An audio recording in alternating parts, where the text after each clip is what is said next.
आदरणीय व्यक्तित्व के युग पुरुष थे। वे अहिंसक क्रांति के मसीहा थे और इसी से मेरी धारणा पुष्ट होती है कि जिस दिन किसी अहिंसक की वाणी पर हिंसा का स्वर उतरेगा, उसी दिन अहिंसा की जनमानस से सिंहासन से उतर जाएगी। मैं मानता हूँ देश के लिए अपना रक्त देने वालों की अपेक्षा मेरी सेवा उतना महत्व नहीं रखती, लेकिन लोकतंत्र के आधारों पर भ्रष्टाचार का घून चाटने लगे तो ऐसे में एक राजनीति की खामोशी पर धिक्कार है। मैंने अपना विचार देकर कोई बड़ा काम नहीं कर रहा हूँ। बड़ा काम तो उस दिन होगा जब देश के चरित्रों को हम अपने आचरण के पृष्ठों पर उतार कर देश के वर्गों के लिए मिल बैठकर सहचिंतन करेंगे और निर्भीक होकर तंत्र शक्ति को अपने रचनात्मक सहयोग और सुझाव दे सकेंगे।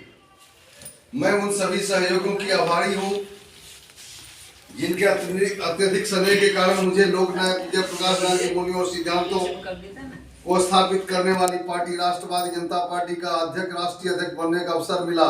जयप्रकाश नारायण जी के संदेशों को और विचारधारा को पहचाना हर नागरिक के लिए सहज हो सकता है, लेकिन मैं तो यही समझता हूँ कि हर अच्छे विचार को जीवन के आचरण में उतारना एक अग्नि परीक्षा। इस परीक्षा में हम सभी सफल हो, मेरी यही हार्दिक इच्छा है। राष्ट्रवादी महात्मा गांधी के सपनों का भारत लोकनायक के मूल्यों और सिद्धांतों और बाबा साहब भीमराव अंबेडकर के दूरदर्शी विचारों को साकार करने के लिए हम लोग कृत संकल्पित हैं। सभी आदमी ऊपर उठिए। प्रधानमंत्री मुख्यमंत्री बन जाना बहुत बड़ी बात नहीं, बनना तो आप एक अच्छा नेक काम कर रहे हैं, लोगों की समस्याओं से जूझ रहे हैं, सेवा कर रहे हैं, यह बहुत बड़ी शक्ति है। राजनेता वही हो सकता है जिसके पीछे आदमी हो। यह आज तो ठप्पा लगा दिया जाता है, जिसको कोई पहचानता नहीं, राजनीति पर ठप्पा लगा जाता है, ये मुख्यमंत्री बन गया। वैसा नहीं होना चाहिए। सहचिंतन करेंगे हम लोग। हमारे साथ एक से एक बड़े साथी जुड़ रहे हैं, एक से बड़े साथी बिछड़ भी रहे हैं, लेकिन जो इस आंदोलन में सहभागी बनेंगे वही एक सच्चे राष्ट्रभक्त कहलाएंगे। हमारे छोटे से छोटे साथी जो हम समझते हैं कि मैंने सबको समान दर्जा दिया, समान सबको गले लगाना सीखा है, गले से हटाना किसी को नहीं सीखा। अब हम सत्ता नहीं प्राप्त कर सके तो हमारी इसमें कोई नहीं है, लेकिन मेरा काम है कि हर दिन एक नए जनता को जागरूक करना, जनता के लिए कार्य करना। जब आप इस तरह से काम करेंगे, एक न एक दिन आपकी पार्टी लाल किला पर जरूर झंडा फहराएगी। जिसके लिए आप लोग को, हम लोग को सबको लग करके जब सभी लोग आए, सभी को बहुत बहुत धन्यवाद। हमारे साथ खेरालिया जी आए।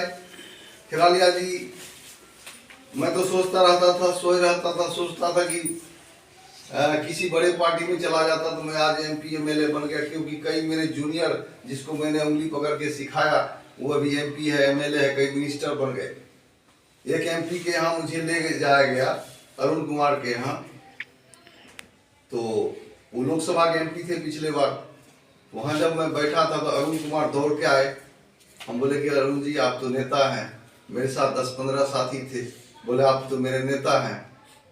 बोले कि आप भूल गए, मैं 2004 में आपसे मिलने के लिए 3 घंटा पटना में इंतजार किया, लेकिन आप मिल नहीं सके, आप इतना बिजी थे।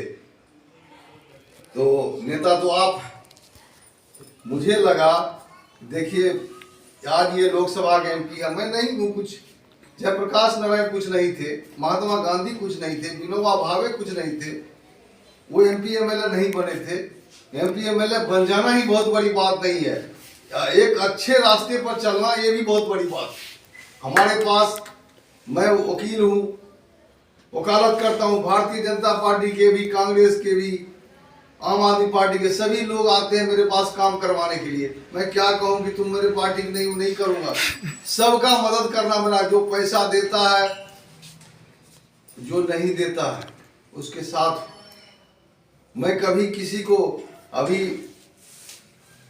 रीमा जी को मैं ले गया था, एक अजय माकन दिल्ली का कांग्रेस का गृह राज्य मंत्री बन गए थे, इसी मेरे इस बगल वाला घर में अजय माकन आया था मुझे 1993 में कहने के लिए, भारतीय जी जनता पार्टी, उस समय जनता पार्टी का मैं प्रदेश महासचिव था और चंद्रशेखर जी उस समय जनता पार्टी के अध्यक्ष थे।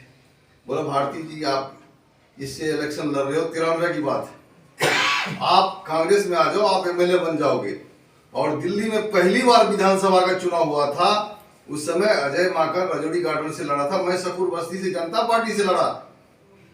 मैं हार गया, वो जीत गया, वो एमपी बन गया, गृह मंत्री बन गया। लेकिन अजय माकन को वो बात याद है, अनिल भारती के घर में गया था, ये रीमा मैडम को भी मैं ले गया था जब अजय माकन से मिलने के लिए गए थे। बोलो भारती जी मुझे सब याद है कि आपका आंदोलन सदा, कोई देखो अकेला चलो कहता है, परवाह मत करो कौन आपके साथ है, जो अच्छे होंगे आपके साथ होंगे, जो बुरे होंगे साथ छोड़ के चले जाएंगे। आप भगाओगे क्यों, वो अपने भाग जाएगा। आप अगर अच्छे रास्ते पर चलोगे तो भगाने की जरूरत नहीं।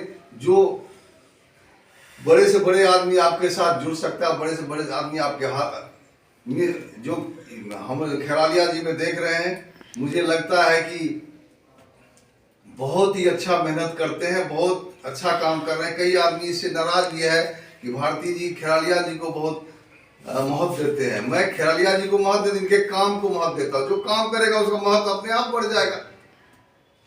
मैं ये कहता हूँ कि सभी साथी को एक रुमाल की तरह झंडा जरूर रखिए, पार्टी का झंडा, हाथ में डंडा। ये शहर का तो नहीं है, गांव में मैं नारा दिया था पूर्णिया में, जेब में झंडा हाथ में डंडा, जहां देखो झंडा लगा के जिंदाबाद कर दो, सब आदमी अपने आप भाग जाएगा। तो राष्ट्रवादी जनता पार्टी जेल में बन गई। इस पार्टी को कोई डरा नहीं सकता है, हिला नहीं सकता है। अपने संघर्षों पर सदा हम चल रहे हैं। पार्टी का झंडा देखिए, अपना फोटो मत देखिए। झंडा अगर है तो वहां लगा दीजिए, कोई 10 आदमी उसको पढ़ ले। अभी एक पोस्टर निकला था, उसमें संतोष साहनी का फोटो नहीं था, मेरे पास आया बैठा, हम बोले देखो संतोष साहनी आपका फोटो रह गया है। बोला सर हमारा फोटो रह गया, पार्टी का नाम तो है। उसने तुरंत उस फोटो को लिया, सैकड़ों जगह क्लिक कर दिया। पार्टी को लोग जान जाएगा तो ना आदमी को भी जान जाएगा। तो मैं सभी को बहुत बहुत धन्यवाद देता हूँ। छोटे से जगह पर हम लोग बैठ करके विचार, देखिए जगह छोटा है लेकिन विचार बड़ा है।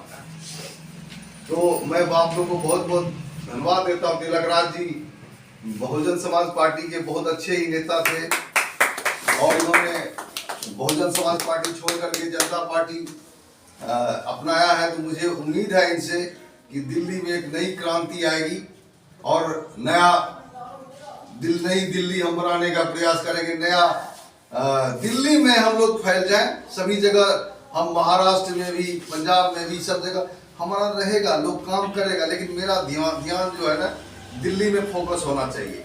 अभी विनोद यादव के पैसा से 1000 पोस्टर बना है, किसका फोटो है किसका नहीं है, लेकिन पोस्टर करीब 150 भी जरूर ले जाएं जो अपने एरिया में 2 किलो आटा का गोंद बना करके अपने एरिया में लगाएं, ताकि लोग पहचाने की जनता पार्टी। इस देश में एक बहुत बड़ा नेता कर्पूरी ठाकुर भी हुए थे। कर्पूरी ठाकुर कहते थे, कर्पूरी ठाकुर मीटिंग से पहले जाकर के दरी कई बार खुद ही बिछा आते थे और फिर बाद में आते थे कि मैं नेता हूं। तो उसी कर्पूरी ठाकुर की तरह ही हमारे दिमाग जी हैं कि हर चीज में भागीदार बन जाते हैं। कर्पूरी ठाकुर ये भी कहते थे क्या, जब तुम नेता हो तो जब पोस्टर देते हो बांटने के लिए, छापने के लिए, सबसे पहले लई देखो, लई कैसा बना है। लई मतलब समझते हैं, चिपकाने वाला। अगर वो लई बढ़िया रहेगा तभी पोस्टर चिपका रहेगा, नहीं लई बढ़िया बना तो पोस्टर तो तुरंत। ये बात जो मैंने कहा था, एक सुखदेव पासवान हमारा साथी है, आटा में फेविकॉल मिलाकर और रोहिणी कोर्ट के गेट पर लगा दिया उसने, फेविकॉल लगा के। और हमको लगता है कि पोस्टर 2-3 साल रहा था, तो ऐसा ऐसा भी कार्य करता है, जहाँ भी जो भी है अपना जब काम करेंगे। अभी रीमा जी आई थी हमसे मिलने के लिए, बातचीत हुआ, ये बीच में बीजेपी में भी चली गई थी। कई आदमी हमको शिकायत किया, हम बोले देखिए वो कहीं भी जाएगी, जाने दो, उसका डोर मेरे पास। तो मैं पतंग जब घुमाऊंगा, क्यों पतंग मेरे पास कुछ पतंग उतंग नहीं है, वो जाके देखेगी वहाँ उसका काम नहीं होगा। जब काम नहीं होगा तो बोलेगा वो तो हमारा उससे अच्छा तो वही हमारा भारती जी थे।